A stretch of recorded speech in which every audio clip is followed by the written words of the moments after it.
Coming up on today's episode of Airborne Unlimited, a 1951 Corsair is for sale, New Orleans Flying Museum holds their first Spirit flight, and Virgin Australia enters voluntary administration.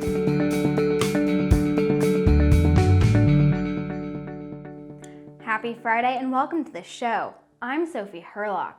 A 1951 Chance Vought F-4U-5N Corsair has hit the market with a price tag of just under $3.5 million. And according to Platinum Fighter Sales, it has an interesting history. The aircraft was built in 1951 for the U.S. Navy, and its history with the Navy is currently being researched. In March of 1956, the aircraft was delivered to the Honduran Military and was later sold, along with 7 other Corsair Fighters, in 1979 to Hollywood Wings Incorporated. In the late 80s, Disney then acquired the aircraft, and as part of a thank you, gifted it to the Air Force Museum of New Zealand. It has since undergone a 17-year, 100-point restoration led by Nobi Barcht, and made its first post-restoration flight from Darwin International Airport in May of 2014. We'll be right back with the rest of the news.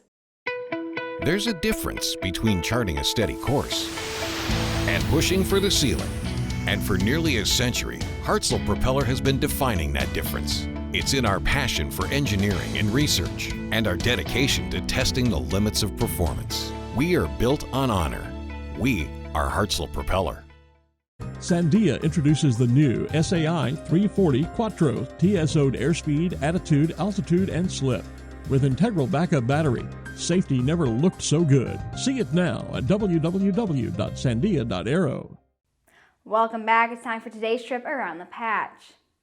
On May 4th, Gogo will furlough approximately 60% of its workforce and reduce compensation for most other employees as part of a broad-based cost reduction plan due to the impact of COVID-19. The furloughs will impact more than 600 employees across all 3 of Gogo's business segments. Salary reductions will begin at 30% for the CEO, then 20% for the executive leadership team, and feather down from there.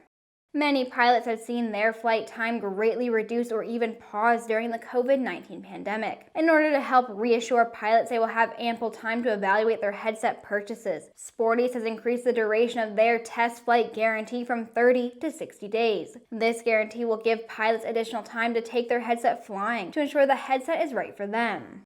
Robinson Helicopter delivered 3 R-44 cadets and 3 R-22s to Robinson Dealer General Aviation Services of Hunan, China. All 6 helicopters were ordered on behalf of Yifei General Aviation Company, which specializes in helicopter management, operation, and training. Yifei has been using Robinson since 2016, and this purchase brings its current Robinson fleet to 9.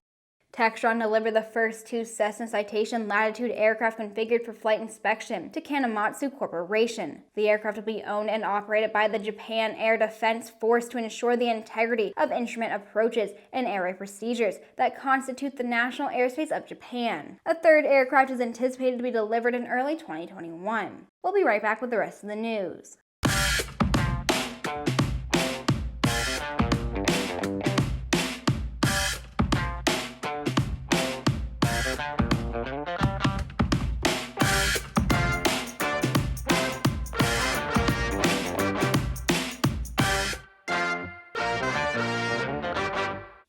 The Big Easy Wings of the Commemorative Air Force launched its first Spirit flight over the skies of New Orleans on Good Friday. The flight took the Archbishop of New Orleans, Gregory Aymond, over the city to bless its citizens, and later Rabbi Alexis Erdheim with Gates of Prayer Synagogue took a Spirit flight as well. The flights were made in a 1943 Boeing PT-17 Stearman, a World War II-era biplane, and were routed over the metropolitan area from Kenner to St. Bernard Parish, including both sides of the river. Departing from Lakefront Airport in front of the Big Easy Wings hangar, the flights were only about 30 minutes from takeoff to landing and were easily visible from the ground due to the Stearman's bright yellow wings. Big Easy Wing leader David Capo said, "We came up with the idea for the Spirit flight because this is such an important spiritual week for the world and for a city and people who have gone through so much. We thought it was something that may bring some joy to people who really need it." Virgin Australia has entered voluntary administration to recapitalise the business and help ensure it emerges in a stronger financial position on the other side of the COVID-19 crisis. The decision comes as the group has continued to seek financial assistance from a number of parties, including state and federal governments, to help it through the crisis, However, it's yet to secure the required support.